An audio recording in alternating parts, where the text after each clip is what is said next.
धनबाद नगर निगम चुनाव से जुड़ी इस वक्त की सबसे बड़ी खबर हम आपको सुनाने वाले हैं।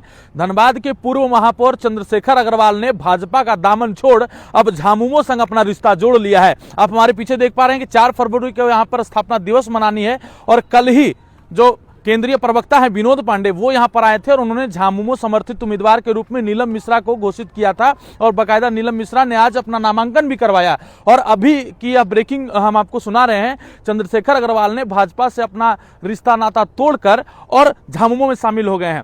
अब हम बात करते हैं हमारे विशिष्ट जो सहयोगी हैं राजकुमार से कि आखिर जो इनका यह दाव है और तर्कस का जो यह बाण उन्होंने छोड़ा है यह सटीक निशाने पर लगेगा या फिर उनको इसका दुष्परिणाम भी झेलना पड़ सकता है। क्योंकि भाजपा का एक कोर वोटर धनबाद में रहा है, भाजपा के विधायक हैं, भाजपा के सांसद हैं और भाजपा से जब वो नाता तोड़ दिए और जेएमएम में चले गए तो इसका उन पर क्या असर पड़ेगा। देखिए प्रभात, धनबाद के लिए तो ये शॉकिंग न्यूज़ है। चूँकि मेयर चंद्रशेखर अग्रवाल, अब तो पूर्व मेयर चंद्रशेखर अग्रवाल और वर्तमान में मेयर प्रत्याशी चंद्रशेखर अग्रवाल चूँकि भाजपा में बहुत ही बढ़िया पोजीशन पर थे। जब रघुवर दास यहाँ के मुख्यमंत्री थे उस वक्त कहा जाता था कि डबल इंजन की सरकार चल रही है। जो चाहते थे शेखर अग्रवाल उस तरह की योजनाओं पर यहाँ पर काम हो जाता था। और ठीक अभी भी जेएमएम की सरकार है राज्य में और अगर ये जीतते हैं तो फिर से वही डबल इंजन वाली सरकार की बात होगी। लेकिन सबसे बड़ी बात यह है कि ये स्वयंसेवक भी रहे हैं और संघ से भी इनका बहुत करीबी नाता रहा है। और शेखर अग्रवाल भाजपा के उन तमाम वरिष्ठ नेताओं में शामिल हो चुके थे 5 साल मेयर रहने की वजह से, जहां पर रहने का सपना कई भाजपाइयों को होता है। और अभी जिस तरह से भाजपा ने आज संजीव अग्रवाल को अपना समर्थित उम्मीदवार घोषित कर दिया है, जो खबरें आ रही हैं। इसके अलावा अगर हम बात करें तो सांसद ढूलू महतो की पत्नी भी भाजपा से होते हुए और वो चुनावी मैदान में कूद पड़ी। आज उनका नामांकन पत्र ले लिया गया है, खरीद लिया गया है। मुकेश पांडे चुनावी मैदान में कूद पड़े हैं, वो भी छात्र नेता रहे हैं और उनका भी लंबा राजनीतिक कैरियर रहा है। इसके अलावा रुपेश सिन्हा भी मैदान में थे, हालांकि वो पीछे हट गए। अगर हम बात करें शांतनु चंद्रा की, वो एक दलित चेहरा थे बीजेपी में, उन्होंने भी यहाँ से चुनाव लड़ने की घोषणा कर दी है, नामांकन पत्र ले लिया है। तो कई ऐसे चेहरे हैं, खासकर अब सबसे बड़ा चेहरा जो यहाँ पर पूर्व विधायक संजीव सिंह है, जो कि सिंह मेंशन से आते हैं और उनकी पत्नी अभी विधायक है, उन्होंने भी नामांकन पत्र खरीद लिया। तो आप समझिए कि किस तरह से भाजपा के अंदर मेयर बनने की होड़ लगी हुई है और मेयर पद का चुनाव लड़ने के लिए लोग लगे हुए हैं।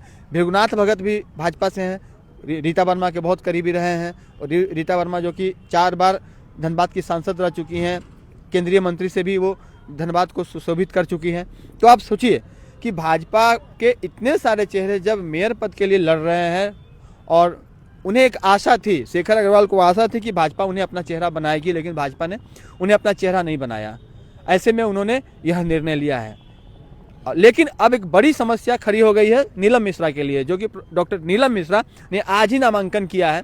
और कल ही जब जहाँ पे हम लोग जिस स्पेस पे खड़े हैं गोल्फ ग्राउंड में, यहाँ पर विनोद मिश्रा ने घोषणा की थी कि नीलम मिश्रा जेएमएम की समर्थित प्रत्याशी हैं। और आज बहुत ज़बरदस्त जुटान भी देखने को मिला था नीलम मिश्रा के समर्थन में।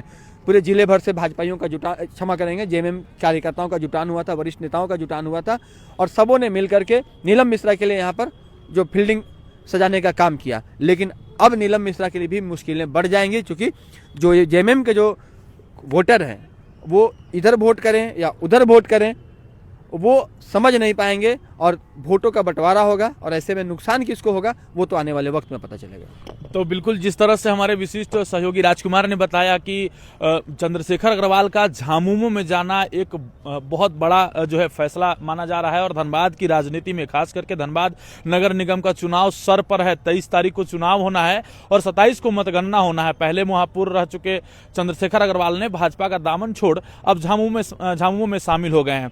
अब देखना यह होगा कि क्या जो भाजपा के कार्यकर्ता हैं जो अभी भी उनके साथ जुड़े हुए हैं वो अपना वोट उनको देते हैं, या फिर यह भी देखना होगा कि नीलम मिश्रा को जिस तरह से झामुमो ने प्रेजेंट किया अब उनका जो है उनका रुख क्या होगा, वो अब कैसे फाइट करेंगी, या फिर तमाम जो अपडेट हैं। और अभी तो बहुत चीजें देखनी बाकी है। ऊंट किस करवट बैठेगा वह हम आपको दिखाएंगे 11 स्कॉप्स के माध्यम से। फिलहाल इतना ही इस खबर में और आगे के अपडेट्स के लिए देखते रहें 11 स्कॉप्स।